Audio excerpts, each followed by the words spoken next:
All right, I want to welcome everyone to the Fusion Q&A. We have a lot of questions that has come through, so let me move this stuff around here. So as you can see on my screen, I'm kind of sharing my screen with you because I have to look at it while we're on the webinar. We had sent out an email, and there's a link in the members area where you guys can put in your questions before the webinar so that we can make sure that they get answered. So what we're going to do on this webinar is we're going to go through the questions you guys have submitted first.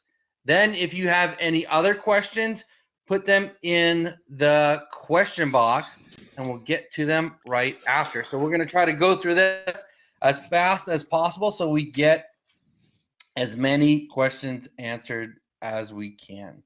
So let's just get into it. And then also let me just introduce the guys that are on. If you don't already know them, we have Mr. Eric Brief. Hi, everybody. Coming in from Argentina. Still, until next week. Until next week, that's awesome. Michael Testalona, what's happening, Michael? And what's going on, guys? Dan Anton. Hey, everyone. All right, so there we go. We got the intros done, so let's get to the questions. All right, so the first question we got is from Rob, and he says, hey, Joe, where do we begin? Which sections first to last? Thanks. So I would simply say start in the beginning. If you don't have an agency, then go through my training in the beginning that shows you how to set up the agency. Then what you would do is go through Michael and Eric's training and through mine and Dan's fulfillment training and then through Greg's SEO training. I would do it like that. You want to show them the little checklist thing that we have also in there, Joe? Okay. Or just yeah, Joe, you really thought this through a lot. Oh yeah. All right. So okay. Where's the checklist? The menu there, second link from the top. Yeah, this? On the right, in the right-hand column, right there, yep. Okay. So this is something else. So this is the menu. That's something else. Maybe I was looking at something else. No, that's not it. Yeah, that's not it. That's no. That's what I was saying before. Yeah. So we have a checklist. Oh, there it is. That's the resources document's pretty close to that too. Yeah. All right. Well, if you find it, let me know. Let me see if I see it. I know David moved it. All right. Yeah. So, the other thing is, the more that you guys know about the product, the easier it's going to be to sell it. So get really, really familiar with fulfillment. So yeah. So like, while we're in here right now, what I would say is the Under the Hood series is a really good overview that Eric did. So I would definitely probably go through that Under the Hood series first, just so you can see what everything is, what we're teaching, and where you can find it to get more in-depth information. And then it's really the way David laid out the members area, really lays out how to go through it. Oh, Joe, I was going to say something about the Under the Hood thing. Yeah. Which is that imagine like I am you. If you don't know that much or you know a little bit, you're not like a professional SEO star already. That's kind of the place that I was coming from, going through the Under the Hood training. So once you do a little bit of training, like, and you got your feet wet, I reckon if you go through that Under the Hood training, a lot of the questions that you have might be asked in there, or a lot of questions that might not have come up for you might come up and get answered in that series. All right, great. So that's it. It's really set up, guys. So it's really simple to follow everything through. And then whatever you need the most help with, like this, like for fulfillment, is great there. And then we have selling Fusion to clients, sales strategies, and scripts done here. And then we're gonna have the replay there. So, all right, perfect. Let's go on to the next question that we have here. All right, the next question involves sales. It says, my question involves the selling process. I moved to a small city in Mexico, don't speak Spanish well, and have few, if any, existing connections who are small business owners.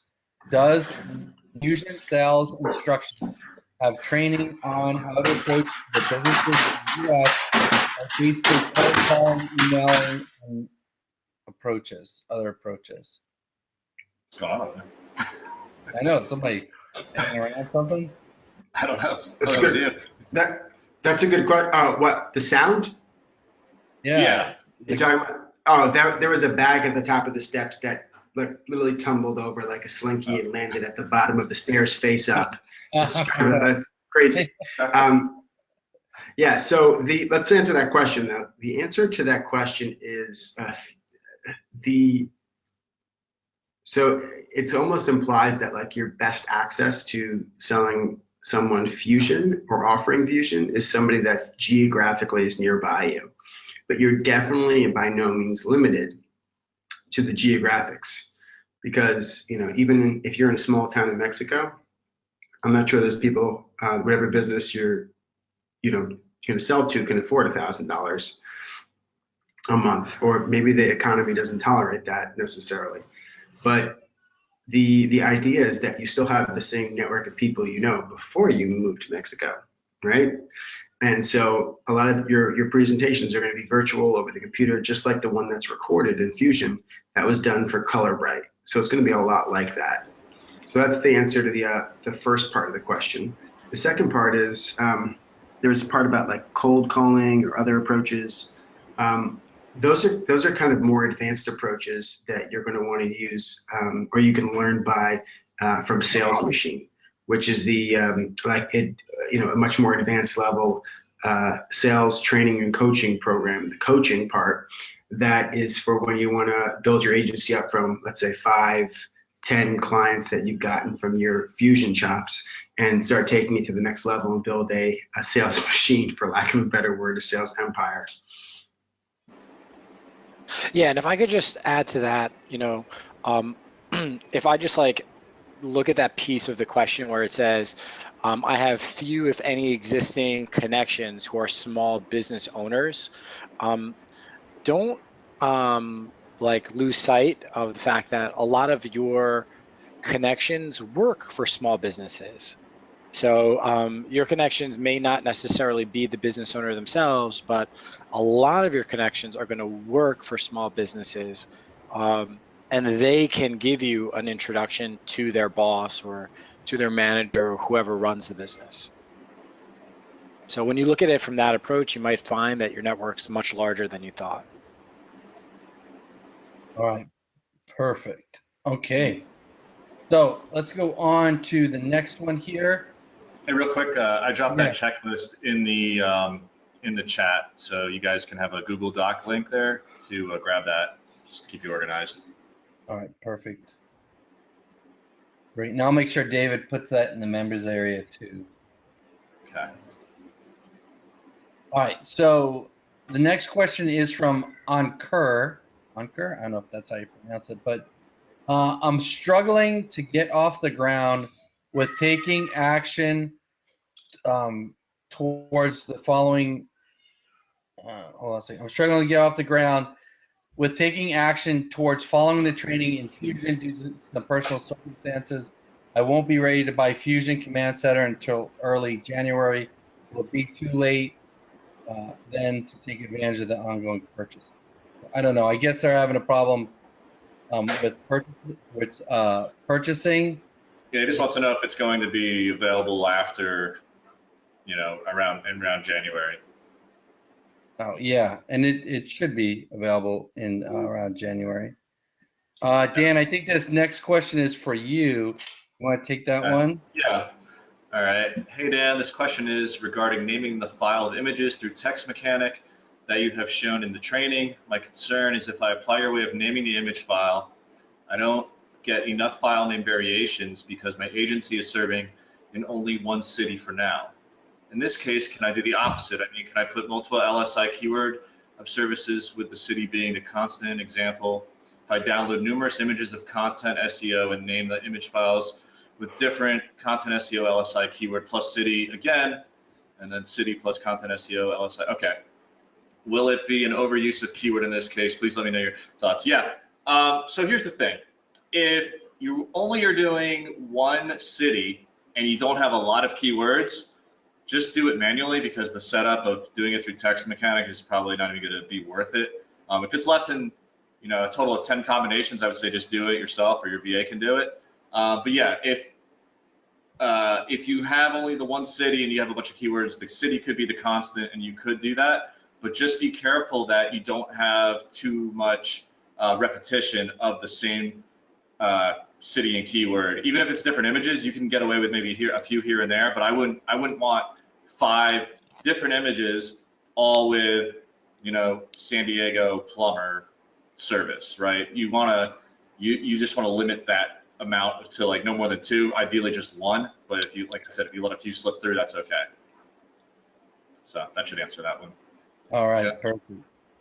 All right, so the next one is Eldon. He basically says he has an LLC company that goes to a mailbox service. So he doesn't have a physical address, and he wants to know how important is Google My Business listings for a consulting business. What I would say is, Eldon, I would try to get a Google My Business for your consulting agency. Maybe you can use your home address. The address that you use in Google does not have to match your LLC. So I would definitely try to get an address and to get the Google My Business up there. And what you want to do is really go through Fusion and do everything that we teach in Fusion. You want to do for your agency, especially when you start getting clients. If you don't have a Google My Business yourself, they're gonna might be something for them that's a red flag, or they might be like, hey, why don't you have your own Google My Business? You definitely want to set up your own Google My Business for your agency.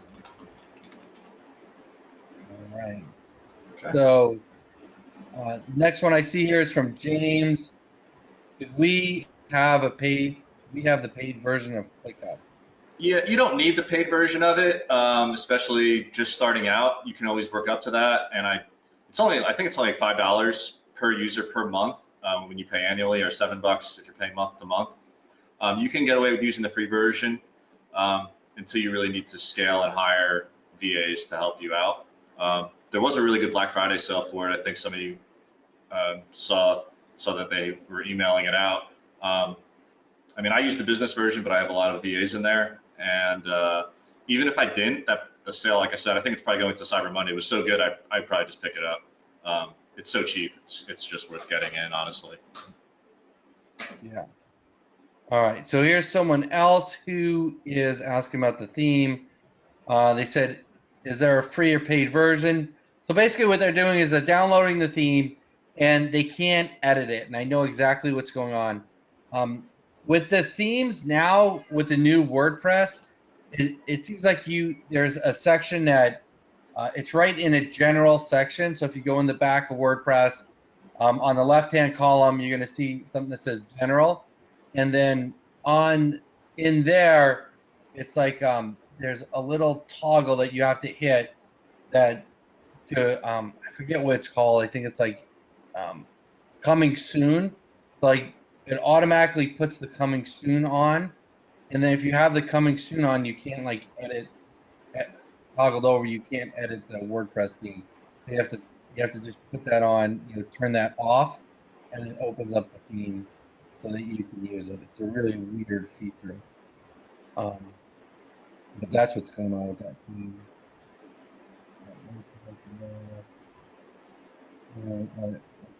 Here. Do we use paid version of Typeform? You don't have to use the paid version to a degree. So the way I teach it with all of the logic jumps, if you've already watched my video, this makes sense because there are if-then conditionals in terms of how they answer questions. You can rearrange it so you don't do so many logic jumps, because Typeform, after so many logic, I think you get like 3, I forget how many you get in the free plan, but after so many of those, they expect you to upgrade to the paid plan. So to have it, exactly like mine and really professional, you have to upgrade to their next highest plan, I believe. But you can get away with a lot with the free version, and you could achieve the same results in a different way. You just won't be able to do all that conditional logic. And maybe this is a good time to answer the question that I saw someone ask about using the discovery form through WordPress for Zapier. So the trigger, when you go into Zapier, I believe you can just select WordPress, and you can find when a new contact is added, and then you can populate the fields from there as the trigger. So it doesn't just have to be from Typeform. It could be any, as long as it exists as an app in Zapier, which most apps are there, you can probably get, that information has to be sent somewhere, obviously, whatever you're using to capture that person's information, right? So just wherever that's going or however you're doing it. So if it's discovery form, it's probably WordPress. So that would be your trigger, and then your action would still be ClickUp in the case of the Zap that I show in the video. All right.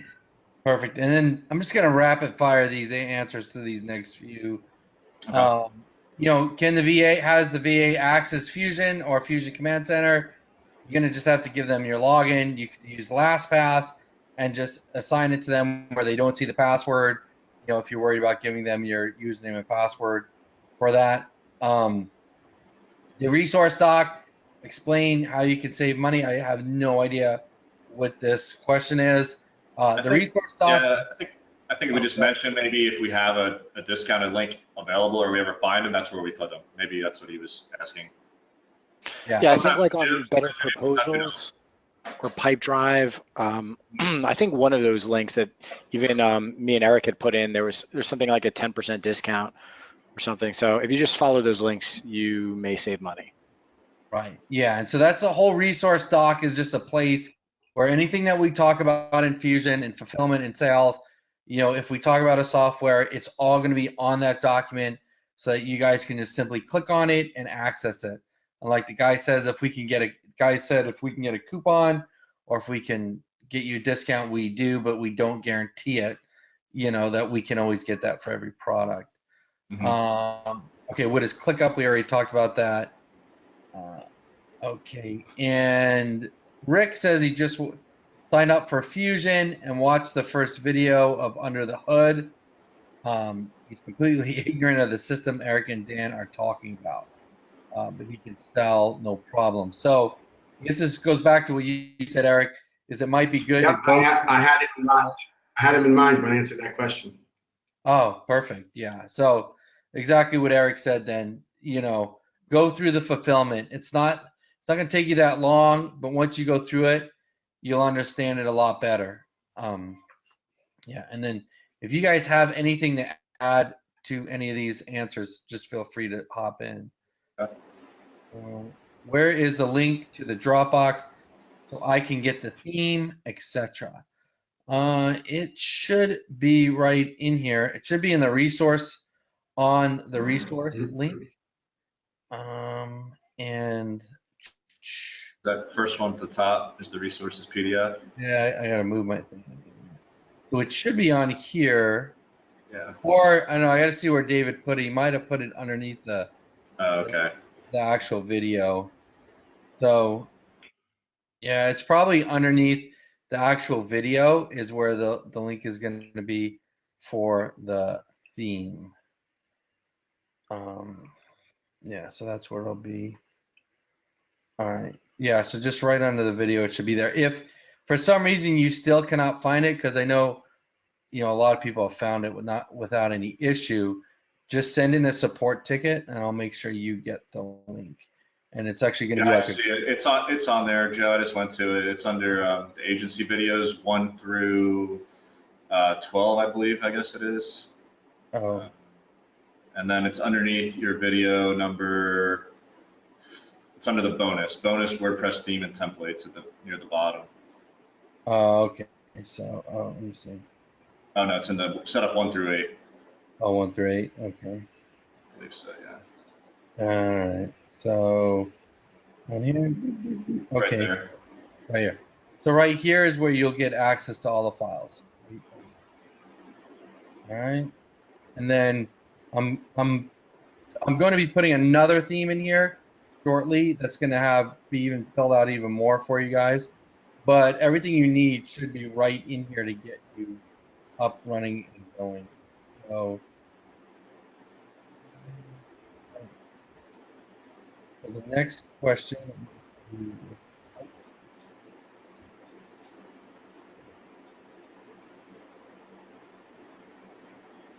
The Fusion training, Yeah. WordPress sites.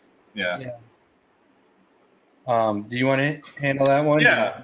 I mean, we have to focus on one platform, obviously, and WordPress is the most popular and gives us the most control to do what we want. So yeah, that's where the videos are going to be focused. But with that being said, a lot of the same things can be applied no matter what it is. So when I'm showing inserting, for example, the schema code inside of the header, well, instead of installing a plugin to put in the header, you can put that in the source code of your header if you're using Wix or Squarespace or something else. So there are different ways to go about doing it. If you get stuck, you're going to either have to Google it and see if what's a workaround. If this is how I normally use something in WordPress, how do I apply it to this platform I'm using? Or open a support ticket. Obviously, WordPress is where most of us are most familiar, but I've also used pretty much every other platform out there to some degree. So I will, or any of us will do our best to help you if you get stuck with something. So just let us know. And also, if your client has a non-WordPress site, one of the things you could do is simply you can go to Fiverr and you can go and look for someone who is experienced in whatever it is, if it's HTML or Wix or whatever, whatever platform it's on, you can usually find someone that can do quick little edits for you. I was thinking you were going to say, Joe, you could find someone on Fiverr who would just convert it to WordPress. You could, but the problem is, like, if you have a client site, that's a whole nother ball game if it's a pretty big site, right? Like, I'm just saying, like, if all you need to do is put some code on there, change some metadata, and you don't want to get involved in the whole WordPress design, you want to do it pretty fast. Yeah, the only time we'll actually convert someone's work, as an agency, the only time we'll convert someone's website to WordPress is if their original site is, just completely garbage and needs to be rebuilt anyway, or there's just a lot of issues that they're having with the website, or it's just so new and young that it doesn't matter anyway. So if we have to start relatively from scratch anyway, we're going to do it from WordPress just because it's easier for us. Like, for example, Color by Painting, when we started with them, they had an HTML site, but it was literally like only like 3 pages. Hold on one second. Yeah. So at that point, only 3 pages. I would convert that to WordPress, and that's what we did actually for them. Yeah, Michael Tesalona, that you could speak to that. We actually have that issue. Well, it's not a bad issue because people are spending money and buying, of course. But we have that conversation with prospects a lot. Michael, can you talk a little bit about what happens? Because my job's really just to sell them, and your job is to deal with the issue after.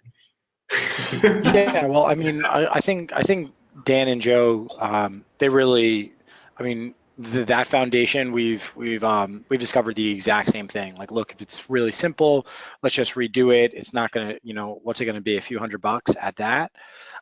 If it is more complicated, one thing that we've done is we've developed partnerships with web developers, and we've gotten them to agree to give our clients like pretty favorable payment plans. So, not only will the website cost a lot less, so instead of a 3K website, it'll be like 1,500. But then what it'll be is the client's only paying $150 for 10 months.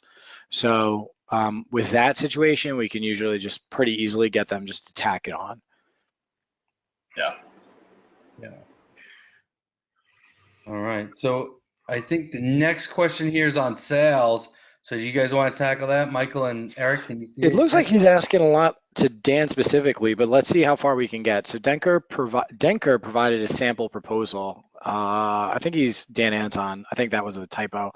I had not seen any guidelines or template that Dan would suggest for a Fusion client proposal. 1, is a sample Fusion client proposal or guidelines available? I don't think that's available in the members area right now.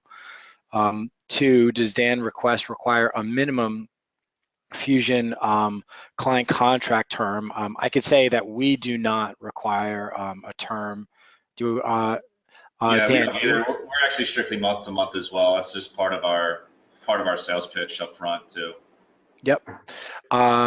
Given that a lot of upfront was required and results could take several months to develop, yeah, it's all month to month.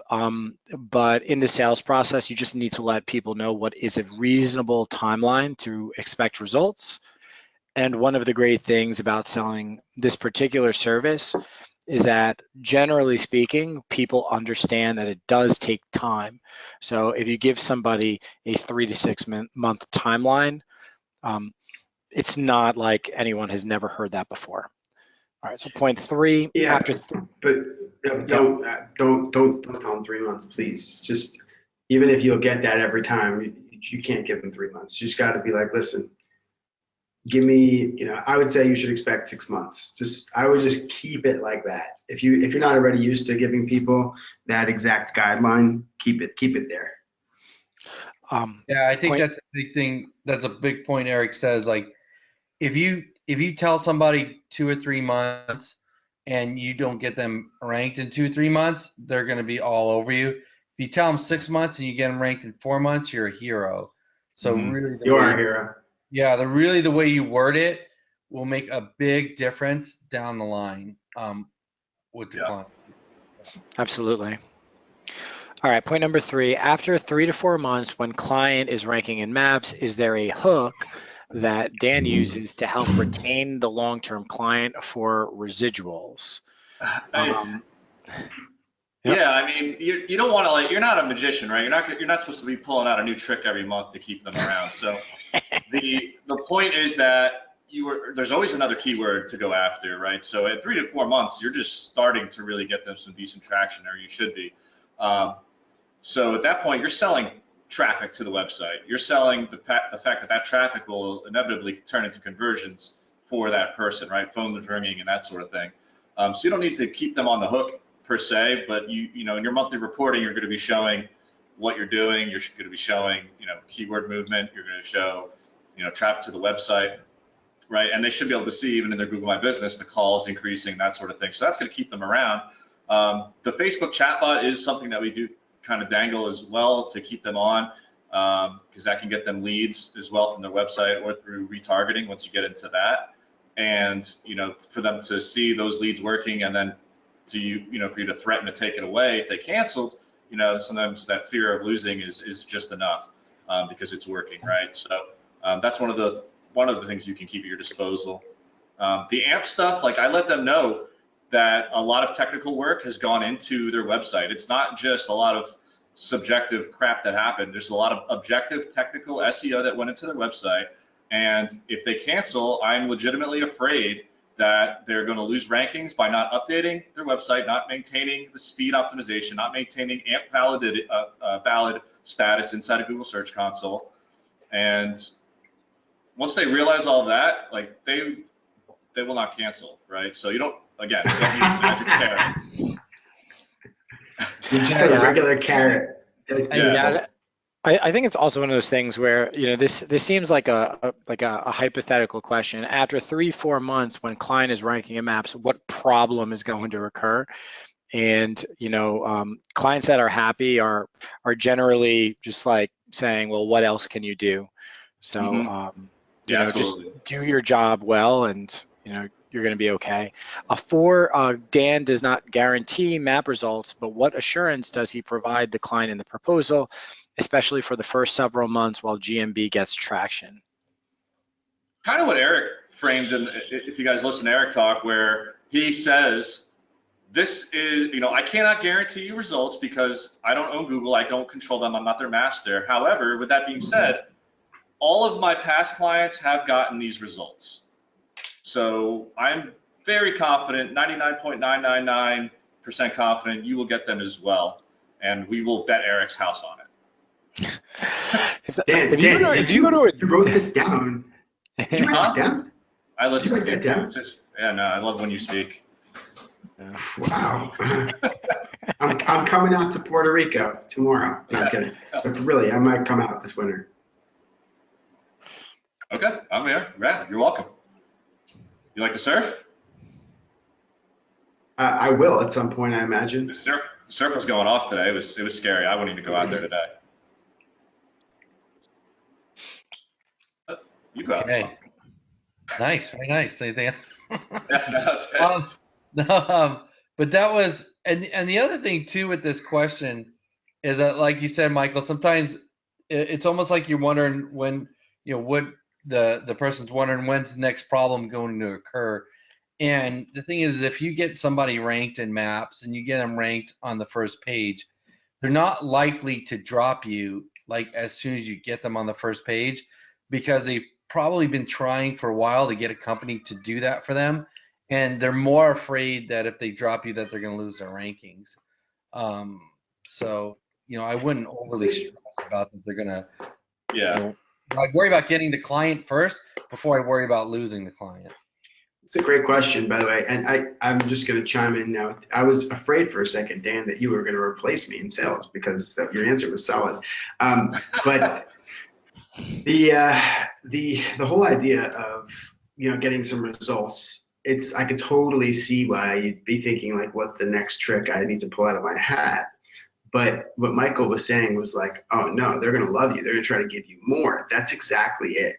But you need to come to that call where the results happen with the results. So they're not going to just be Googling every day and then randomly like have it pop up and call you.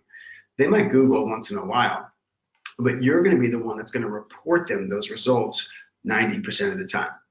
And so when you've got those results, you built them around a meeting, and you come into that meeting with your prospect being like, yo, Joe, guess what? You're ranking in the top 10 on Google Maps for 17 keywords, and you're in the 3-pack for 4 of them. Dude, that's incredible.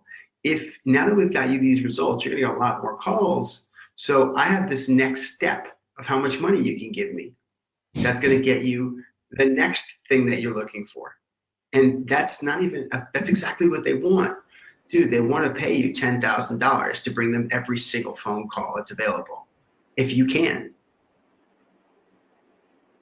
It's true. It's not a matter of budget. It's a matter of ROI. Boom. That's it. He's replacing me. I don't think anyone could. Irreplaceable. Irreplaceable. Thanks, guys. No, it's like if their phone is ringing, they will keep paying you. That's the thing, is they're going to want to find ways to give you more money. If their phone is ringing, their money are bringing. That's right.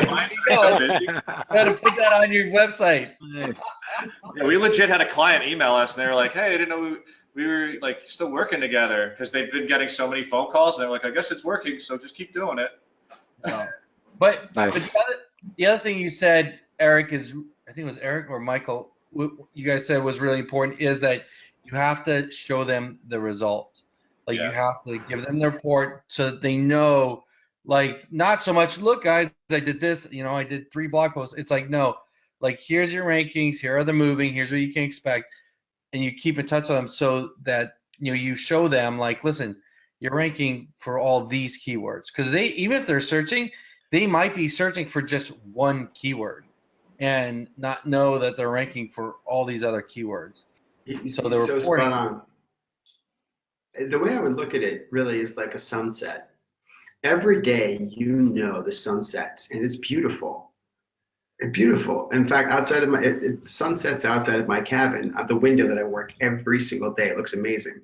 But I forget every day, and then my fiance is like, Eric, look at the sun. She texts me or something, and I look out the window. That's the results. The sunset is the results. Unless you look out the window, and you have to text them to look out the window at the results, they're not even going to notice all the time it happens. You need to present these results like evidence, like you're continuing the sale after you've already got that line of them paying you every month. Because ultimately, you don't just want them to pay you more. Of course you want that. You want them to love you more. And because the more they love you, the more they're going to continue working with you. And of course, that love is based off of your performance. It is very conditional. So just follow these processes, and you will end up creating, whether it's them sticking with you or spending more, or hopefully both. All right, perfect. All right, well, let's go on to the next one. The next one's for you, Dan. They're asking about the optimizing images. Okay, let me see here. Okay, Says, number 19, yeah. yeah, number 19. All right, so Dan, in your optimizing images video for Calibrate Painting, you used only one latitude and longitude for all 23 different geolocations for all 4 service name folders, I assume for a single business location shop. Would there be much additional SEO advantage to separating all the final photo names into service location folders rather than by service name and doing a lat long geotag specifically for each of the 23 locations? It would take longer, but wouldn't that SEO detail be worth it? So the geonames match geocoordinates. Any testing on that? Okay, so here is why I did it the way I did. The only time that you want to have different latitude and longitudes for images is if you have multiple GMB listings, Google My Business. So if you have multiple Google My Business listings, that is where your latitude and longitude should be based out of. So what we're doing for Calibrate Painting of Long Island, when we're taking one of their surrounding towns and cities, and we are still using the main Color Bright painting of Long Island latitude and longitude, we're building relevance between our business location in Long Island and that city over there. The same with another city and another city, another city. We're all drawing it back to the one central location because we have one Google My Business listing. That's why we do it that way. So we want to build that relevance between the two. So when someone searches from that city, we have that bridge to our latitude and longitude of the business location. Now, if you really want to get, we are using the same latitude and longitude of, a physical location of the business. So you could change it very subtly and you could have the west side of the location or the north. It's so unnecessary and getting, just way into the weeds with it. It could be technically based on where you're taking a photo with your phone because your GPS is changing. But honestly, as long as you're within the perimeter of your geolocation of Google My Business in Maps, you're fine. So yeah, again, that's why we do the latitude and longitude tied to the one location. Okay. All right, perfectly. And it looks like the next one, Mandy, she's asking about AMP. It looks like she doesn't quite understand what the advantage of AMP is. She says when she looks at a lot of results, they don't have AMP pages. They wouldn't. Yeah, I mean that's actually what we really preach on, and that's in our favor because most of these websites don't. And as you even mentioned, a lot of the top websites don't have them because I just haven't sold them yet. But once I sell their competitor, they will outrank them and they will have an AMP website, right? So I promise you that all things being equal, Google is going to favor that AMP website because it's going to load faster. It's literally using Google servers to host the mobile version of the website. I don't know if you've ever done this.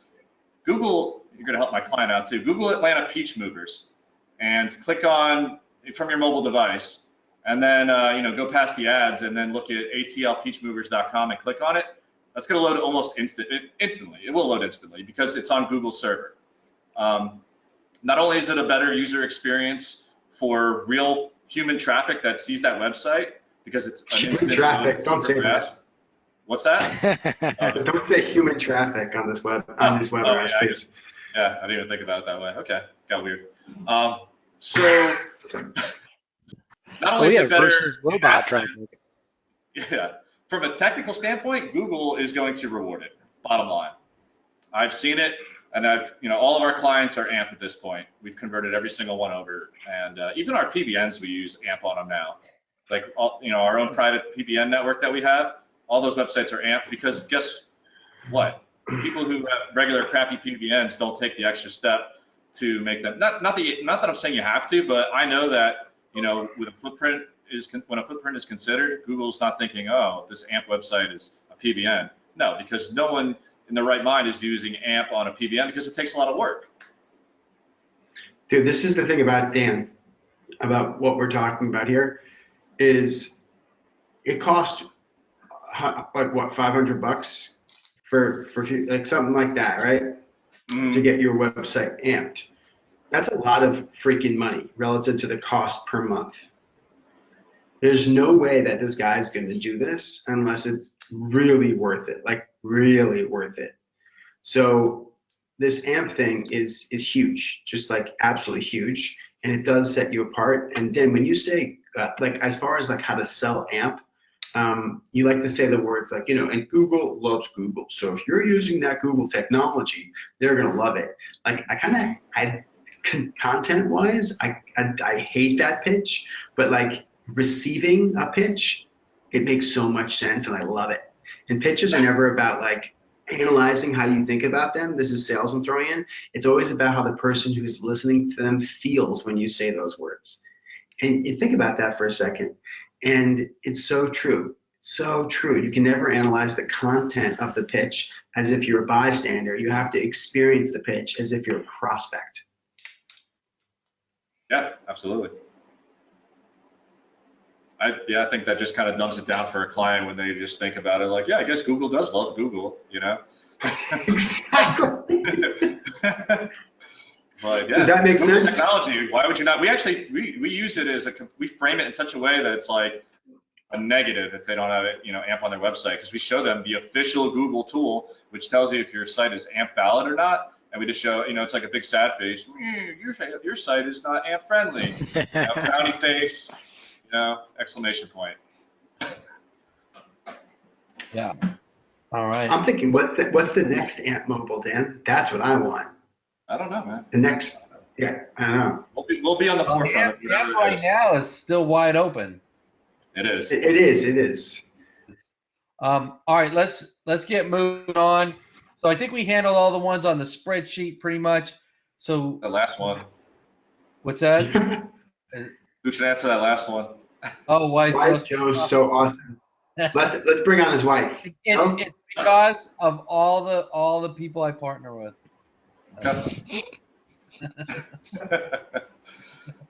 All right. So should we jump on the webinar? Yeah, the question. questions? I kind of went through and we answered a bunch of the first few already. But here's one I think for Eric and Michael. It's from Dave M. He says, I was talking with some people and told them if they're interested, I take a look and see why they're not on page 1. They were interested, and so I did. How would you transition that into a conversation that could lead to a sale? Whoa, time out. First of all, Dave, I love what you've done so far.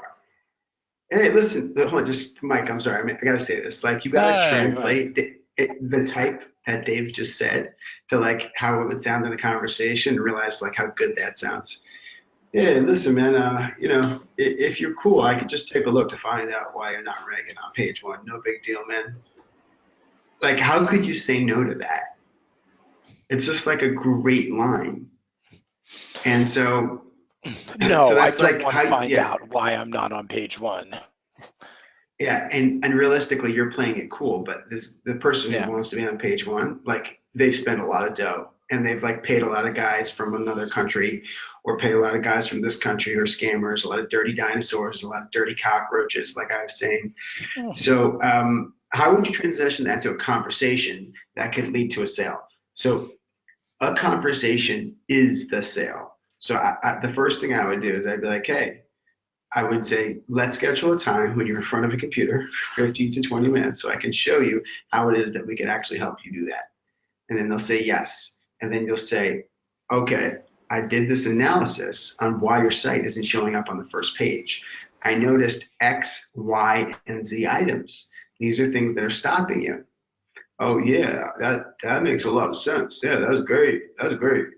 And so after that happens, you say, okay, well, I can definitely help you with that. And I can also show you a couple other things that I can do. Are you interested in seeing those too? Yeah, I am. All right, well, if I can do these X, Y, Z plus QRW, and I could get you probably ranking, if you're just like any of my other clients, you're going to be showing up on page 1 in the next, in 6 months or so. And it's just going to cost you $9.95. Will you allow me the opportunity to get that going for you? That's it. That's the whole thing. There's nothing more. There's no tricks. That is the trick, is the conversation we just had. That monologue I just had. Yeah, Eric, I mean, that's, it's great as always. I'm reading this and thinking to myself, it sounds like the guy is about to deliver the value video. You know, he took a look at the site. He's got some sort of information, but he wants to present the value video. He wants to present his findings, and then also just make sure that, like, wait, how am we going to transition into a sale?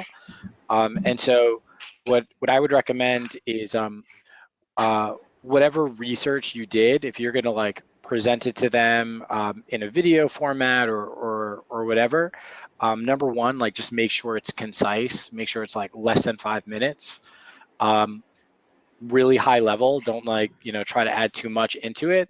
And at the very end of the video, you know, mention like, hey, you know, what I'd really like is, you know, let's schedule a time we could talk about this in more detail, and I could really map out a solution for you. How does that sound? And then, as everything that Eric had said, you know, in terms of like, in terms of mapping out the actual demo conversation, but it's really just one line. It's just one line to make sure you can just transition from the research that you've done into getting that demo set. Yeah, and check this line out. Here's another one for the vault. You know, a lot of reasons why companies aren't ranking on the first page is because most companies aren't doing blah, blah, blah, blah, blah. One thing that's different about our company is that we do and it's like, and then you're finishing the whole thing up, and doing blah instead of not doing blah is the reason why we've had so much success getting our clients to the first page when it comes to maps rankings. And then you transition to your trial close, which is like attempting to make it, you know, close the deal or getting them to agree to the next stage of the conversation. So it's really like pointing out, like, I noticed that you have, you know, if you have Command Center, you're going to be able to see different things that are going on under the hood, so to speak, of their site. And you can say, I noticed, you know, under the hood in your site, you know, you're not, this isn't there. That's not there. Like, you know, once you know even a little bit about SEO, you're going to know more than your prospect. You know, it's so rare that I speak to a prospect that knows more about SEO than I knew when I knew nothing about SEO. So just trust me, you just got like 3 points and you say them with like gravity and insight and like confidence, and they're going to be impressed. That's awesome. So the question I have for Michael is, Michael, are you wearing pajama pants right now? I am definitely wearing pajama pants. I saw it like I had the same pair right here. You do, it's for Gap. Oh my God, the Gap. Yeah, I have not left the condo all day. So I went from one pair of pajama pants in the morning to another pair of pajama pants in the afternoon. Your fancy pants in the evening. Went from his workout pajama pants to his evening wear pajama There you pants. go. Yeah, that's right. It's just good sense to have 2 pairs. All right. So let me go through a couple more of these questions. What's the difference between Fusion Command Center and OMG Command Center? Fusion Command Center is like OMG Command Center light, right? Like if you already have OMG Command Center, you don't need you so much, because someone was like asking how to like cancel regular Command Center to get Fusion. You know, I would just keep the regular OMG Command Center. All right, let's see. Next question. Hola, excited about Fusion. Where can I go for the customer acquisition process, i.e. phone sales, ads, and other inbound, outbound? So we don't really cover phone sales and ads inside of Fusion. We cover that in Sales Machine, which is a product that you will be able to purchase probably next month. And then also Traffic Tsunami, we talk about ads and different things like that. Fusion is basically to get you going and get your first clients, get your first clients for $500 or $1,000 through using your warm market and people that you meet and that you meet each and every day. As far as acquisition, I know we had a question like this last week. Eric, I think we talked about a guy how he pitched to like the guy he was selling, who sold snow tires. So it's not like, sometimes I think people don't understand that their warm market or people they have access to is really large. Mhm. It's huge. And by the way, there's that whole document that, well, it's not a document. It's a conversation that Michael and I recorded about like how to prospect. I think it's like 40 minutes video. Like the top And 10 ways to find prospects or something like yeah, that. and that will definitely crack your brain open. And it's also in past recorded Q&A that we did, that's also revisited there. Someone asked a question, are the Q&As recorded? Hell yeah. And they're in the members area. Yeah. I want to address this non-question. Fusion Protocol is freaking badass and I'm loving it. Yes. Thank you, James. Yeah, that's awesome. It is. Yeah. It's one of the best. It is probably one of the best programs we put out. Like, as it just basically covers everything from A to Z, from client acquisition to fulfillment to SEO, everything that you need. Um, For the, I right. mean, it's definitely the best value for the price point that it's at. I mean, it's pretty ridiculous. Yeah, the value is ridiculous for what you get.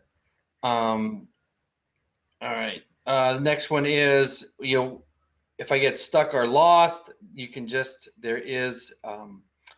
have a ticket system where you can put in a Yeah, ticket. there's a link in the lower right-hand column of the Fusion members dashboard.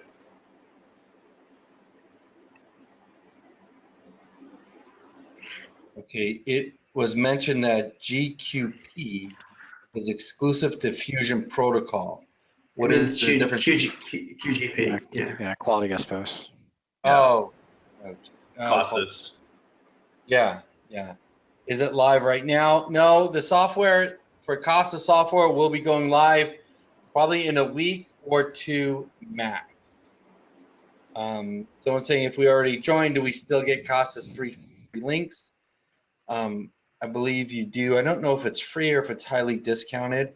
I think it's half off 3 links. I'm I think it was pretty 50% sure. off, I think, yeah. Yeah. Do we get that discount too? I was Yeah. just thinking that. I was I was just banking thinking on that. it. So Michael, I that just means ordered like you, 5 links from him yesterday. yeah, Michael, that means you get 3 free links and I do also. So That's that's true. Yeah. 6. Yeah. exactly. We should do just set up different like email accounts and we'll just keep on Yeah, getting it. 100%. Michael, that'll fund that one client. Anyway, someone says, can we sell Fusion to 2 clients outside of our area code? I'm not 100% sure what they're asking, but you can sell Fusion to many different clients. You probably shouldn't sell to 4 clients in the exact same industry in the same small town, but 2 or 3 in a city, a big city, I can't even see how that's going to be such a big thing. I mean, in many industries, you can sell to infinity. But I mean, think about it. If you're trying to get people in the 3-pack and you're in like Biloxi, Mississippi, is that the one? Well, yeah, it's Mississippi, right? And you're not going to sell to 3 different like personal injury attorneys. It's probably not a good idea in that small town. But if you can sell to 3 PI attorneys in Biloxi, you got a lot of other good stuff on your plate. Get Sales Machine, build a lawyer empire. Oh, all right. Someone's asking about the template and about it not being fast. The WordPress template is just a WordPress template, right? It's just a template for mobile. You have to put AMP on it, and the way you fill out is going to determine how fast it is and everything else. It's really all it was designed for was a template that you can take and get your agency site up and going, as fast as possible. So the speed of it and everything else is going to just really be determined by how you guys put the pages on, if you put AMP on it or anything else. And if you're looking at the Chimera site, that's just like a sample site we have out there. That site is not mobile optimized or anything else. So Yeah, we didn't want to pay the $500 for just a ghost site. yeah, it's just a Go site that you guys could look at. It's not like, it's not ranking. It's not meant to rank. It's literally just a site that's up there that we could use and over the shoulder, and that you can, and then we can give you a template to download and use for yourself. Yeah, even as an agency, like if you're looking at this and you're creating your agency site, you don't have to worry. You don't, I mean, you can put AMP on your website, especially if you do plan on ranking it for those kind of terms. But, you know, if you're getting your clients from your warm list and you're not organically trying to win in search results, I wouldn't focus too much on spending your budget on yourself. Worry about focusing on your clients. And then when you have clients that are having success, that's what you show your prospects now, because your clients or your prospective clients don't care about what you've done for your own website. I mean, maybe to a degree, but you don't have to tell them anything about your website if you can tell them about a previous client of yours or a current client of yours. Hey, this is what I've done for XYZ. I'm sure I could do the same thing for you. We've actually, and just to be clear, we got by with like a terrible website for quite some time. And our agency website, Michael, no offense, I think it's pretty bad still. And I don't know if we have like a GMB that's optimized with any reviews. So, and we're killing it. So I just want to say, like, that shouldn't stop you. It really doesn't matter. If it did matter, then we would have already taken care of it. But we've never lost a single sale because of it. Yeah, I remember one of the very first sales calls I ever went on way back in 2013 for my agency, and I had like this like one pager, which was just like, hey, and I can help you with your digital marketing. Fill out this, this contact form. That was pretty much it. And I remember going to the meeting and the guy mentioning, he's like, yeah, and your website was like really simple, but then I thought to myself, maybe they don't need it. And he almost saw it as like a positive, the fact that, the website was so bad. So just don't get hung up on it. If it needed to be amazing, there would be training in there on how to make it absolutely amazing. Yeah, and the only thing I do want to add to that is that if you don't have clients yet and you are going through Fusion, you do, in my experience doing this, people who take action and go through the steps have better success and feel more confident when they're talking to prospects. So I would do it to your own. So I personally, I would do whatever you can to your own site, right? Like I said, that theme I gave you guys is perfectly fine. You don't have to buy a theme. It's super simple. You don't need more than 2-3 pages. But you do need something because you want to know how to do it. You want to know how to work around WordPress. You want to know Google My Business. You want to know how to upload pictures. You want to know how to fulfill this stuff. So that when you do get clients, like, you're already ahead of the game and you're better, you know how to talk to them and everything else. Yeah, you do. But don't Just go think about this. overboard.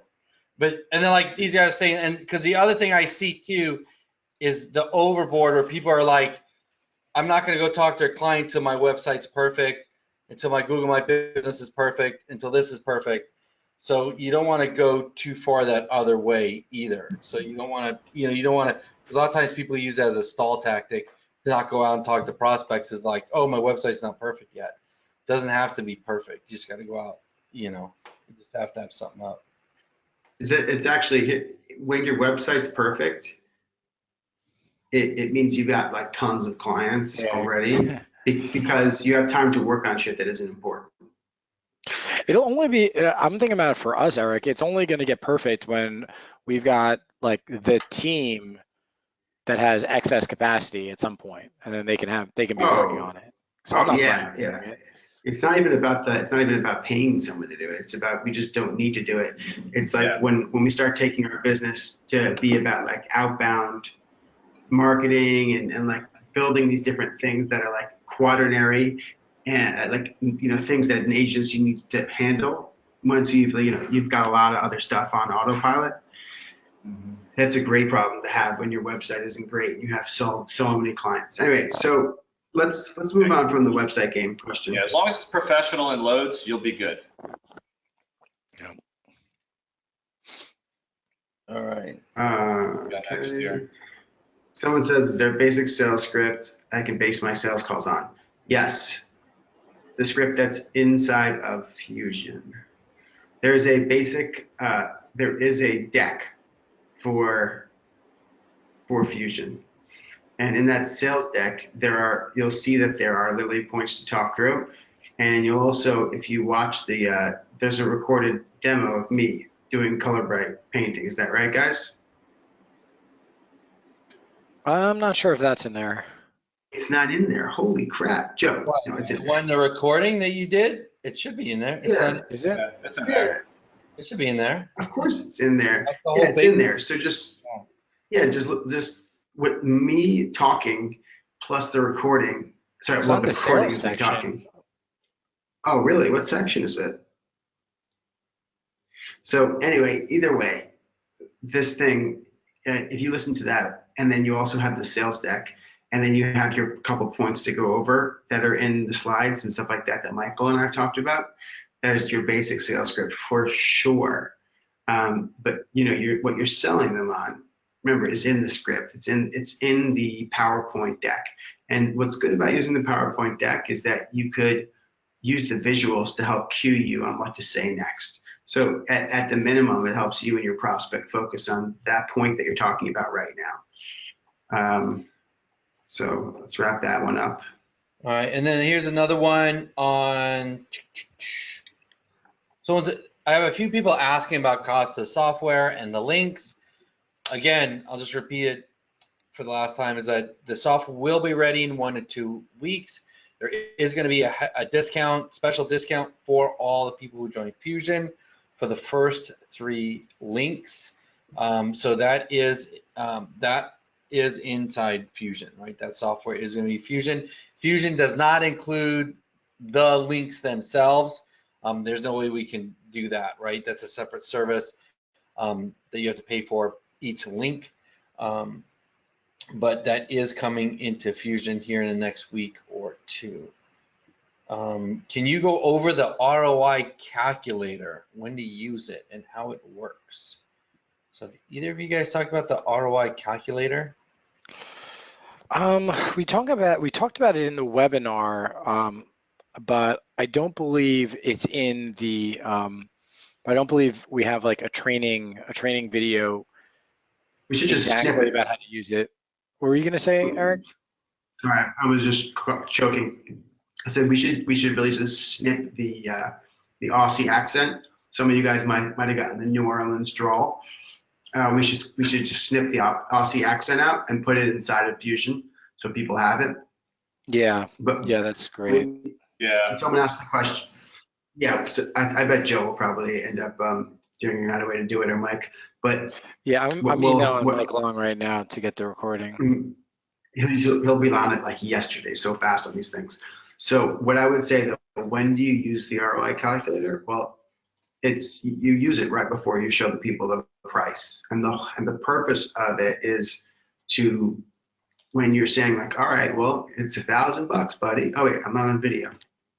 The purpose of the ROI calculator is so when you say like, hey buddy, give me that $1,000, that before you say that, you're like, hey buddy, I'm going to give you $10,000. So that $1,000 won't be such a big deal. You're comparing the price and the value. And the value is like way high up there, and the price is like all the way on the floor, and you're like, oh, who cares? It's terrible coughing. So that's the answer to the question. All right, perfect. All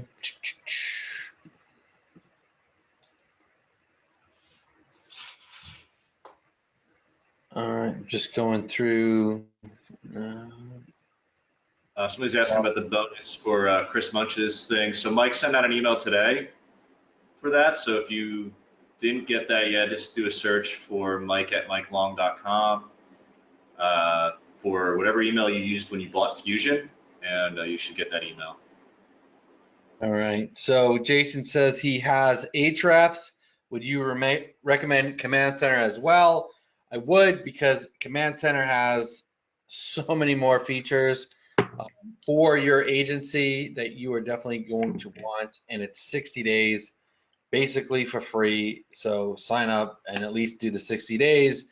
And then it's 19 bucks after that, which is insanely cheap. It's basically the data cost for everything that you get with that Fusion Command Center. We really twisted Colin's arm when he put this together for you guys to give it to you as inexpensive as possible to make the barrier of entry super, super low. So I would definitely get your 60 days for sure, because there's not only stuff to analyze websites in there, there's stuff for prospecting, there's stuff for organization, there's all kinds of things in there that you're going to want. Yes, and just so everyone sleeps well at night, no arms were broken in the process of creating Fusion. Just twisted and maybe fractured, but not broken. All right. I'm no doctor, but I think fracture is a break. Might be right. I'm right there. All right. If we are providing these services nationwide, how do we attempt to rank locally across the country? We are providing. I mean, if you want to rank locally across the country, I guess if you're talking about your own website, you would just create pages for each city you want to rank in. If it's a client, then I would just treat each city kind of as a separate engagement with that client. Meaning, if I have a client, he wants to rank in San Diego, Los Angeles, Houston, and Dallas, then I would give him a price for each city, because each city would have its own set of links and Google My Business citations and everything else. I don't know if you guys have any other answer to that. That's pretty much it. Yeah. Mm-hmm. Is there a basic sales script? Yes. Right, guys? Went over that. Yeah. Went over that, yeah. Yeah. Where do we ask questions? You ask questions right here. Someone's asking about a ClickUp template. So there is a template in there. If you look in the resources PDF, underneath the ClickUp section, I have a Google Shared Doc, a CSV file. That's where you use to import. When you import, just make sure that you're matching the fields properly. There's one column header that, I don't know, ClickUp changes the name weekly. I don't know, so the last one's different. So just make sure it matches. All you have to do is just check the dropdown and then make sure you select the right column to match it to. It should all be green bars, basically, that you selected it properly. If you run the trouble of just going to the support desk, I've helped a few of you already, but that seems to be the issue. If it's not importing correctly, you're getting some kind of weird lists in the wrong places. That's what it is. It's the matching 9 times out of 10. Yeah, one thing here. A couple of people are asking the question, where do I pitch? $4.95. Someone said $4.95. It's $5.95. That's 20% more money, by the way. 25%. Wait, 20% more money. Sorry. When do I pitch the $5.95 versus the $9.95? Probably answer that question by saying, if someone has any way of paying the $9.95, you should be pitching that price. Just like you're paying $9.95 or $99 for Fusion every month for a year. It's pretty much you're like stealing like gold right now. Whether your client is paying $5.95 or $9.95, like they're getting a crap load more value. So whichever one they're paying, they're just getting a ton more than they're paying for. So they're both worth $9.95 or more, just to be clear. But not every business, and this is another question kind of like looped in, is going to be able to afford to pay $9.95, like especially without being able to promise them any results in the first 3, 4, 5, or even 6 months. So the kind of business that can afford to pay $9.95 a month is typically a business with a higher, either one long-term like lifetime customer value, but more probably a business that has a high ticket item. So for example, let's say you're talking about a med spa and a treatment is, $500 to $1,000. They can afford it. Someone's going to a dentist, and each cleaning is worth $300, and they see them twice a year, and then or if somebody goes to see like an HVAC contractor, right? The average ticket is worth $300 to $600. Like all of these different. If somebody does a service that's like $49 a month, right? It's going to be a lot easier for you to get your foot in the door with that at the $595 price point. Does anyone have anything to add? Just that when we sell, we typically always try to lead with the $995 right out the gate. And then if you have to fall back on the $595, so it's there really only as your safety net. Sometimes we don't even offer it if we just think the client's gonna be a real pain in the ass, honestly. If we want to pull it out, we are pretty damn sure that when we pull it out, it's going to be what seals the deal for us, because they either just don't trust us or they've been burned so many times in the past that they need such a low barrier to entry, which the $595 presents, right? So leave with the $995, and then if they're just like giving you so much pushback on the budget, or they've just been burned in the past, this and that, you make it look like you're doing them a favor. Look, I don't normally do this, but because I want to earn your business and because I know that we can provide value for you that you have not seen thus far in your digital marketing journey with these other companies, I want to show you what is possible. And to do that, I'm going to offer you a $595 product, which I never do, but I'm going to do it for you because I want to show you and prove to you that we are going to get you results. And when I get you results in the next 3 to 4 to 6 months, we're going to upgrade you because you're going to get more ROI out of it going forward. Does that make sense to you? Stealing my job. Nailed it. Just like Dan, you kick ass, man. Yeah, Mike, seriously, it sounds like he's like. I'm like, do my marketing. Sounds like he's taking. Sounds like he's taking recordings out of my. You have a knife in your hand when you say this. This is so frightening. Oh God. You're like, he's taking these recordings. Yeah. No, seriously, though, Dan, that's. It's just I'm black swanning you. Yeah. So horrible, sick reference. Yeah, but Right behind you, Eric. no, that's totally cool, bro. Okay.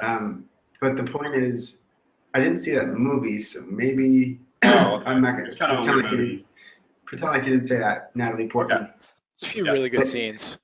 Yeah. Okay. Well, I'm gonna see the movie. Okay. But I'm trying to. Sorry. What I'm trying to say about that $595 thing is actually, Michael, if we sign someone up, we kind of are doing them a favor because we're pretty much paying that much to one of our appointment setters in order to generate that sale.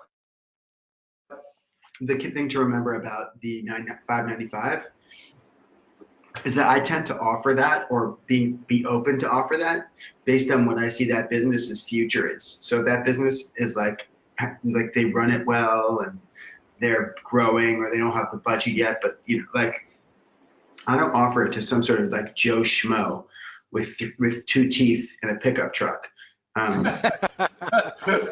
Yeah, or who would be a pain in the neck, client. Exactly.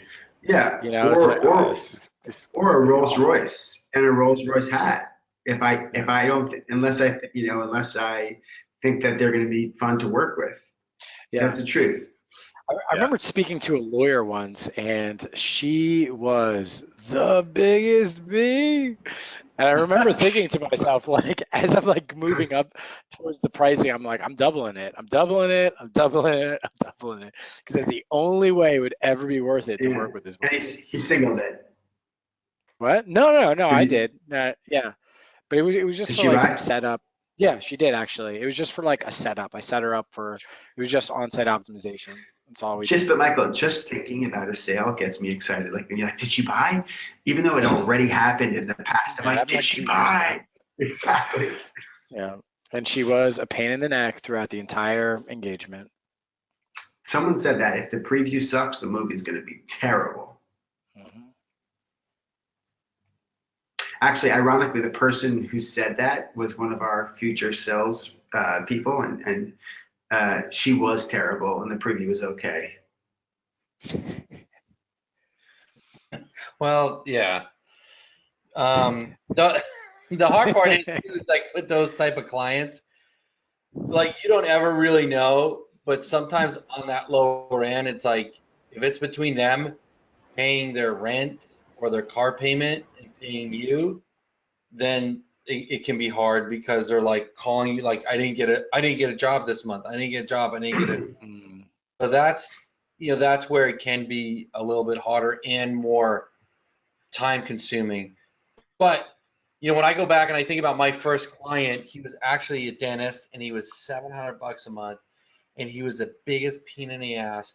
And I would probably never take someone on like that right now, where I'm at right now. But when I first started, like it didn't matter because one, it was my first sale, so that now it meant my business was real. I have an actual client. And then Yeah. again, it's like all the stuff I'm doing, like I'm learning. I'm learning Oh, that's so true. $700 a month. That's what I view. Jake, Michael. Yeah. No, I love that so much because I mean we talk about that too because Eric and I were like we built out our team of of cold callers and like a few weeks ago there was like this one there's this one girl on our team Woman. who She's a just keep grandmother. no, I'm talking about the Oh, young yeah, one. yeah, yeah. She's a And mother. yeah, she is a mother. She is young, but it seems like she's a pain in the neck. I mean, she's great. We love her, but she's a pain in the neck. And she always finds a way for us to like have to put our heads together to solve a problem. And, but like on the other hand, because of her, our systems are getting way better. Because she's such a pain in the neck, we now have all these policies for dealing with all these different situations. And so, when you were saying like you learned so much from that client, like that's it. Even the biggest pain in the ass can be the biggest access to learning. It's actually so true. Yeah, and I think like what you're saying about building the systems and then knowing next time, like, okay, next time I pitch someone, next time we do the contract, we put in, I'm not gonna do this, I'm not gonna. But Yeah. what I want to get across is like if you guys are just starting out, don't get discouraged if you get that nightmare client because we all do. Like it's just part of growing your agency. And then as you grow and scale, you won't have to deal with those clients. You can get someone who can deal with the clients. So you're not doing it personally, or like Michael says, you create the systems and you know what you don't want, and you're upfront and be like, okay, we're gonna do this, but we're not doing this and this and that and that and that and that. Or if we do this, we charge it at $100 an hour. Like you get everything clearer and clearer. Amen. All right. Amen. Well, Michael, we should actually fire that guy. We should fire Jake tomorrow. I'm going to. He texted me today telling me that he wanted to pay us. So No, we didn't. Guys, just to be clear, this isn't just like me talking to Michael. This is a perfect example. This is a guy who was the first guy we signed up when we opened up our new agency. And I got him to give us $2,500 a month. he was second. He was second. Terry was the first. Oh yeah. So we got him to give us $2,500 a month. But he was so tough to like give up the money that we were just like, all right, let's put up with it. Let's put up with it. And then now, like, we built our agency up to the point where I'm just like, yo, fire this guy. Like, I don't care if we lose like $1,000 each a month. We just don't have to deal with this guy anymore because we've created this level of like consistency of sales coming in. Yeah. And you'll get to that point too. Like that's the biggest thing is like you'll get to a point where you can fire clients, but just don't just don't get discouraged in the process. Don't be like, oh my God, this is so much work. Every client's going to be a nightmare. It's not. It's just He's the only one. He's the only one. Yeah, no, out there. I'm actually amazed, Eric, like the people you bring on to the agents, because like now, like I don't meet them until we have our launch call, but I'm just like, oh my God, like how the hell it seems like every single one, and even Jake's got his like, he's got like, he's a nice guy also, but every single one of them are just like really, really great people. So, I mean, I think that's one of the beauties of having an agency is you get to interact, with all these new people, you get to meet them, and you get to help them with the thing that they care about pretty much the most, which is their business. All right. All right. Well, let's move on, guys. We got to move on. We got a ton of questions still in here. So I'm going to rapid fire a few of these, or if you guys see any, just call them out too. But here's one person, Morgan, they're basically saying, listen, my first deal is going to be a rev share with a percentage. And they want to know, how do I track that to make sure I am getting paid? Rev shares, I've never had good success with rev shares. I don't like rev shares because one, they're very hard to track. Very hard to track. They're very hard to collect on, and it's a lot of extra work. Plus, you're working for free for several months to where, like, okay, maybe you work for free for 6 months and you spent all this money out of your pocket to rank this person. They're ranked number one, and he closes his books to you and says, listen, I'm not going to pay you anymore. Even if you have a contract, it's not even worth the money to fight it. It's just a pain. Like that's me personally. Like, I don't know if I you guys would, have ever done anything with rev shares and had success. If you want to add it, I just stay away I from it. haven't. yeah, really quickly, I would say like I have not done it, but I would never do it as your first deal because on your first deal, like you need cash. And so what you're basically agreeing to is just like you losing cash for the first few months. The only time you would ever be able to even consider that type of a scenario is if you already like a really nice cushion. So don't do it. Yeah, like 3 mattresses deep. Tempur-Pedic, bro. Stashed with cash. Someone's asking about the image search that I showed for Google My Business and the usage type. Yeah, I mean, I even mentioned this on the video. Ideally, you're using rights that allow for any use. But like I said, most of the time, images are just not labeled anything. So you're going to miss out on a lot of images. So what you can do, and just realize that there's potential for there to be an issue if you take someone's branded image. But if you take the steps that I show of don't use anyone's face, don't use any recognizable brand images or logos or anything like that, you can do this yourself or have a VA vet those images for you. You won't have any issues. I never have once I've trained our VAs to follow that criteria. All right, great. So Morgan again asks, say Morgan, in the initial webinar, he asked a question about a consulting contract. He was told it was in there and he can't find it anywhere. I don't remember that question from the webinar. Wasn't that something like Denker put that in or what? I don't know, Morgan, but there I'm is. not sure. So what we have in there, guys, is we use better proposals if that's a consulting contract. Because I don't use a contract. I don't think any of you guys use a contract where like it's a 12-month contract and they have to pay. It's like month to month, I think, right? And We're all You can do that with and better better proposals proposals, also. I think, has that all in it, right? Yeah. Yeah, the terms are up to you, but what we have, like, listen, this is one of those things you don't know until you're there. One of those moments when you're ready to make the deal. You need two things. You need like the agreement and you need the money. The agreement is the form of a piece of paper, like solidifying the deal, and the money is the credit card. Better proposals allows you to take both of those things at the same time while you're on the phone with your prospect, and like lowers the friction of those two things as much as possible. Your proposal, like the signing of the process, can say whatever you want. I believe Mike Long has in there, guys, a sample proposal that he did on there. Is that accurate? And it's done. Can someone confirm that? I don't know. I'm not sure if that's in there yet. I'm So maybe we 100% can, sure it's done. It's been done. So if it's not in there, we can make sure it gets in there. it's in there. I mean, it's ready to be in there if it's not in there. ready to be in there. Yeah. Okay, the next question is, someone asked a question about GMB. They've got a med spa, and they're like, should I rank the business name and location in addition to the doctor's name? And I'm the wrong guy to answer that question, although I want to answer it improperly. You want to answer it improperly? Use everyone? Oh yeah, let me give the fake answer, and you guys can give the real answer. No, I think the fake answer is, you want to stick with one GMB listing for sure. And that's probably also the real answer. But second of all, I believe it's possible for you to write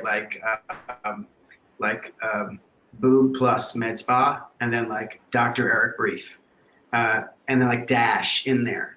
You could do that potentially. you just want to be careful with that. I mean, Google has gotten so like on top of this lately. The Google My Business should match the business name, point blank. That's it. It should be exact, in my opinion.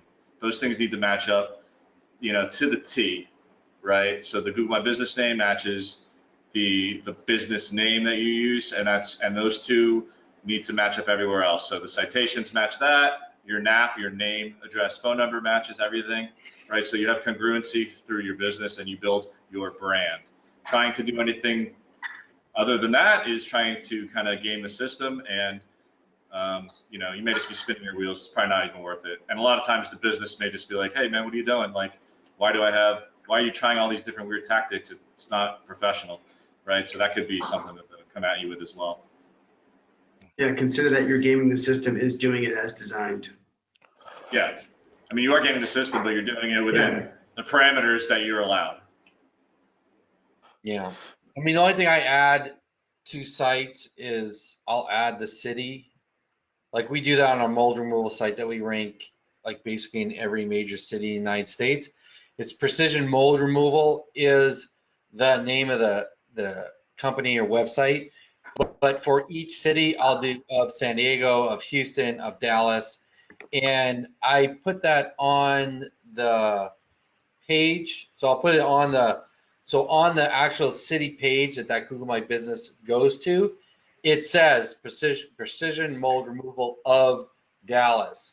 All the citations say the same thing. It all says the same thing, so it's all congruent across the whole. That's the business name. Yeah, and hence it always works. According to Google, it's the business name, so they see it as the business name. Siban Joseph is asking. Shoban. What? Oh, do you know? Is that a Israeli name or a Hebrew name? No, I don't even I know other names that aren't just Jewish names, Michael.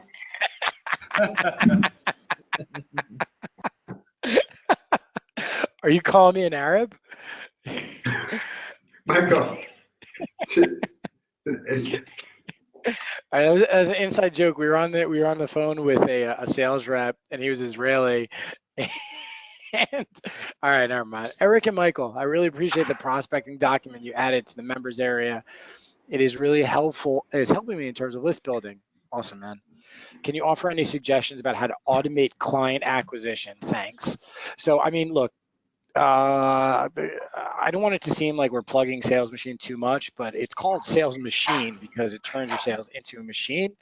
That said, if you wanted to automate client acquisition, the very first part that I would be looking to automate is getting sales appointments.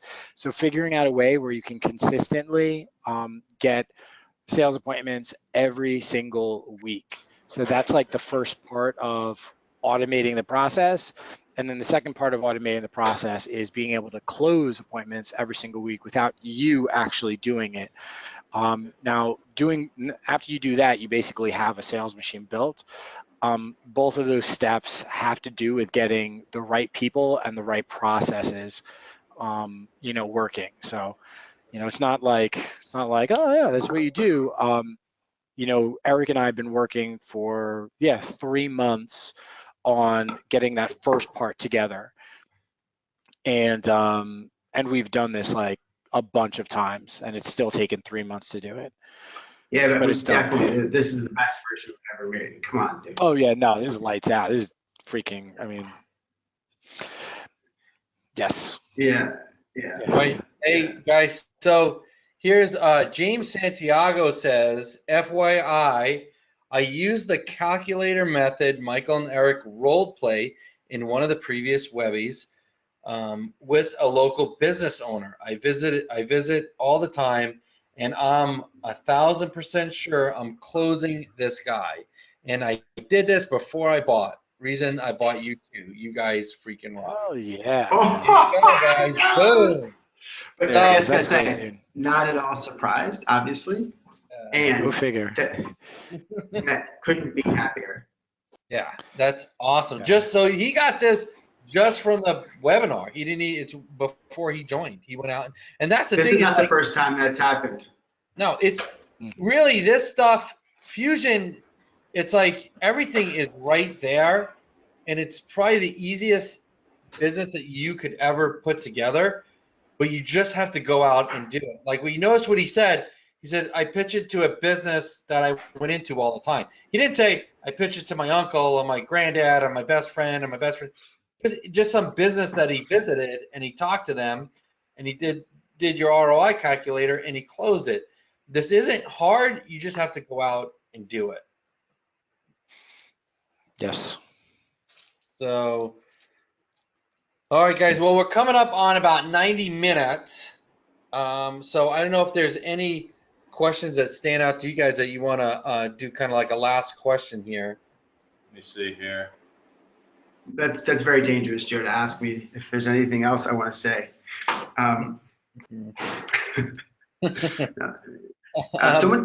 Someone did ask one question. This person, thank you very much for asking the question, JC, Jonathan Carlson, because I'm sure other people have had this thought and then they didn't say it out loud, is should you charge less for your first customer just to be able to show results to your next customer? So what if I cut out the first part of that sentence is, should you show the results of your first customer to your next customer? Absolutely. But that's got nothing to do with how much you charge your first customer. People have this concept like, I should charge less money to my first customer. It's like, no, you shouldn't. Are you going to do a crappier service to them?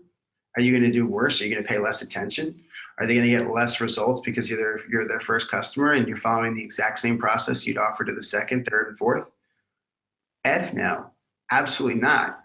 If anything, like your first customer is going to just get all the juice that you've got. So charge them just 1x. Just charge them 1x. Yeah, I mean, if they're intent on getting a deal, you can let them know that, look, we're charging $9.95, but after I get a bunch more under my belt, it's going to be, $19.95. It'll make it seem like they've got a deal, but you're just charging them the normal amount. And the other thing too is, I see this a lot, is people, when they get into this, they devalue themselves kind of and what they do. So they're like, oh man, I'm charging this much. I shouldn't charge this much, or I should give them the first month for free, because it's not it's not like a physical thing, right? Like if you're gonna go and paint somebody's house, right, and you charge X, you're just gonna charge X. You're not gonna take half off.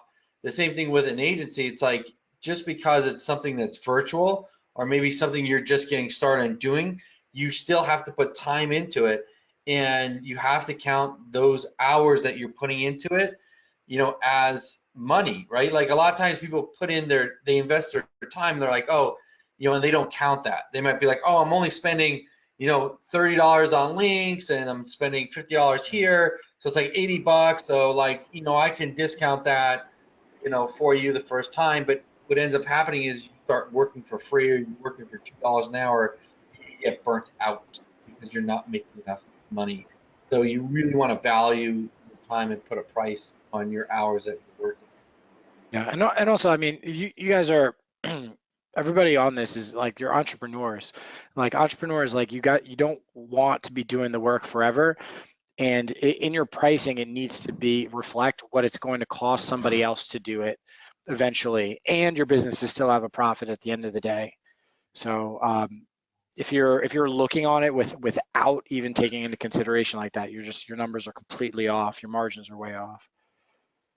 Right. And then someone else is asking, what type of businesses are likely to pay a good price for our I answered that question. Oh, you did? Yeah, you did. I've been jumping around, Joe. This one. Tom's asking about offering reputation management as an alternative to maybe the Facebook bot. Here's what I'll say about that is, the Facebook bot can be set up without a lot of cost, right? Reputation management is a can of worms. If you're offering that, there's a whole lot that goes into it, especially if the client has an uphill battle. So usually the ones asking for reputation management already have a problem. So that's going to be a lot of work, which means a lot of cost. The Facebook bot is something that you can implement immediately and capitalizes on any existing traffic they already get. And if you follow my videos, you'll be able to set up that lead capture. So it'll automatically send that person an email with a lead. So, it says like smart chatbot has gotten you a new lead from our agency name. When they see that, they just know leads are coming in. They don't they kind of knew what you told them in the beginning, but they're just eating the sausage at this point. And they're seeing these emails come in with leads, and they don't know exactly how they're getting them, but they're happy about them. The last thing they want to do is lose that, right? So if you're pitching reputation management, they're going to constantly ask you, where am I at? What's happening here? This listing's above mine. Oh, we're still not doing this, right? That's a whole different ballgame altogether. Yeah. I think you said eating the sausage, Dan. Is that what you said? They're already. Yeah, you know how people want to eat the sausage but not know what it's made of.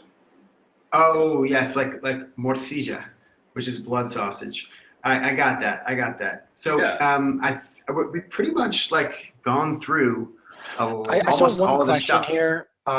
We just joined. This is from Sean LeMay. Sales. When do we introduce price per month? You need to build up the generally at the end of the conversation, at the very end. But the big rule is you need to build up the value before you reveal the price. So, I've seen Eric break the rule or I've heard in recordings of Eric breaking the rule of, giving the price at the end versus a little bit early on. But it's always in a scenario where that value is just so freaking high already in the prospect's mind that the price looks like this in comparison. What have I done? I just can't think of it. Actually, I think in that case, you did it with Amy.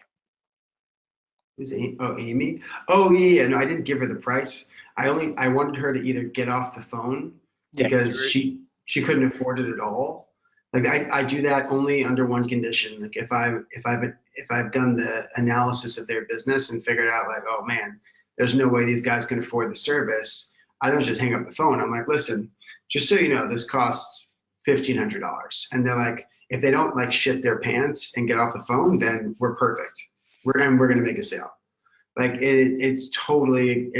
just do it when I'm not sure all the numbers are adding up. All right, great. So I think we covered a lot of the questions. There's just one more here. That's a couple in a row from the same person. They're asked about, are there any SOPs for VAs? And what else is OMG going to do for me? Well, here's the thing, guys. SOPs, all that stuff, VAs, that's not in Fusion. That's going to be Traffic Tsunami, along with a lot of other stuff that we're going to be talking about probably next week. A lot of the stuff sets the foundation up so that when you do scale beyond yourself, you're ready for it. But that's beyond the scope of what Fusion Protocol is. But wait, but why? There's more. No, the question that someone just asked, or the answer that you guys are giving to that question, is extremely important when you understand margins and profits and all that kind of good stuff. Is that when you think you can charge someone less money because it's quote unquote just you, well, it is just your time, which is the only thing that everyone has equal every day, right? But it's also once you start factoring in the other people that you'd want to hire, or even outsourcing a single thing, that's a hard cost now. And then now you're taking away from your profit. You're losing that. It's gone. So you can't be giving things away to people for free if you don't need to, and you never need to, almost never. In fact, everything we've ever given away for free, we did not need to give it away for free to make the deal. It's something that we give away because either it doesn't cost us anything or because we want to make them fall in love with us from the very start. Yeah. And we could have done it anyway. You reminded me of one of my favorite quotes by Howard Stark. No amount of money ever bought a second of time. That's true. Good movie. There you go. Like you're quoting Iron Man's dad. Yeah, Iron Man's dad. Pretty good quote though, honestly. That's good. But what about that movie with Justin Timberlake? It's called, is it Out of Time? Should have been called Just in Time. Yeah. It should have been called Just in Time. But that movie has got an incredible premise with a terrible execution that's totally still worth watching. That's an interesting concept. Yeah. All right. Oh, you should see it. That's good. Joe's non sequiturs. That's good. Cut. Next scene. Well, Like, I want to make sure we get all fine. these questions. I Fine, guys. Just poo-poo on And that's a wrap. A couple of questions. Dave Keys is asking, please talk about the linking program software. What can it handle? Dave Keys, it basically can handle anything. There's over 30,000 sites that you'll have access to be able to get links from. So it's going to be able to handle any industry, as many links as you need, and nobody else has it. Only people in right now, it's going to be people in Fusion. So it's amazing value. It makes the whole process of having an SEO agency, way easier than it's ever been before. Sean here says, Michael, he was saying that he was asking not when do you ask pricing, the real question is for how long. So I guess like how long are you going to charge the client, or can he expect to pay? I usually just been like, as long as you want to range. Only until your competitors give up. Oh wait, Yeah. they're not? Yeah, Oh it's my like God, Dan, there is what a no line. end. There is no end. Jesus, Yeah, this that's guy. really good. Jesus, where does he get this from? But I know you were about to say something, Joe. But when someone asks me the question of like, how do you charge? Like, I'm like, what? I have to ask them like, well, what do you mean? Like, is this a one-time fee or a monthly fee?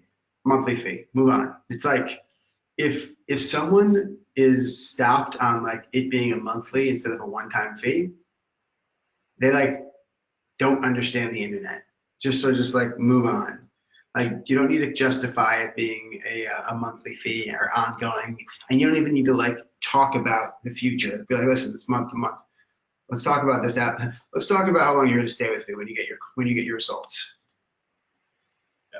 Yeah, and everyone else is charging month to month that aren't those dirty dinosaurs charging month to month, right? Like, and they don't even results. They don't charge them month to month. You know what they charge them? Lifetime to lifetime. And they get them in sucker contracts where they're like a year or two. Yeah. They're in a Yeah. contract to get at them. There's this one company that actually locks lawyers. They used to lock them into 3-year contracts. Oh yeah, yeah. my wife's father, my father-in-law, we took over his his business as a lawyer, and he was Fine law? Yeah, it was fine law. So he was stuck with them, obviously. and he was right at the end of his term, and it was just like perfect. I was like, oh, I could do this, like for way less than they're doing it. I was like, I can provide more value for less money. Also, I'm dating your daughter, so I'm going to do right by you. Wow. Whoa. You still did it for money. That's amazing. By the way, I just want to say what you just said about that lawyer thing. I'm thinking about lawyers right now deep, because they get overcharged on SEO so hard. We can come in at a fair price. Oof. Makes me But then excited we about have the to future. work with lawyers all day. And you know what, Michael? And they held websites hostage too, so we had to pay to get his website, basically, which I should have just Scorpion does. anyway. Which makes it so much easier to sell these guys. Just like the top 5 evil practices that SEO companies do to lawyers, and then you become the good guy. Sorry. Let's cut scene. I'm Joe. Cut. So time to move on. Let's see, another question is Traffic Tsunami going to tie in some of the same approaches to setting up a flip site as taught by Donnie Gamble? Yes, there's going to be like major affiliate stuff inside Traffic Tsunami that we're going to be talking about next week. That's going to blow your socks off. Yeah, Greg's even losing his shit over it, which he keeps his shit in very tightly. Very tight. Do you charge a setup fee? And if so, how would you justify this? No, I don't justify it. You can talk about that you have one and you're waiving it. What's that? I'm waiving it for you because you're buying. Yeah. Yes. Thank you. Yeah, I don't. The only time I charge a setup fee is if I have to actually create a website, and then it's just whatever that's going to cost. I used to do a really high setup fee and then a monthly, and then I got away from that. ADA, American Disabilities Act. Hmm. I have no idea. I can't answer that question, That's Evgeny. that's for blind. Like if someone's blind and your site has to be ADA compliant. Suppose I don't.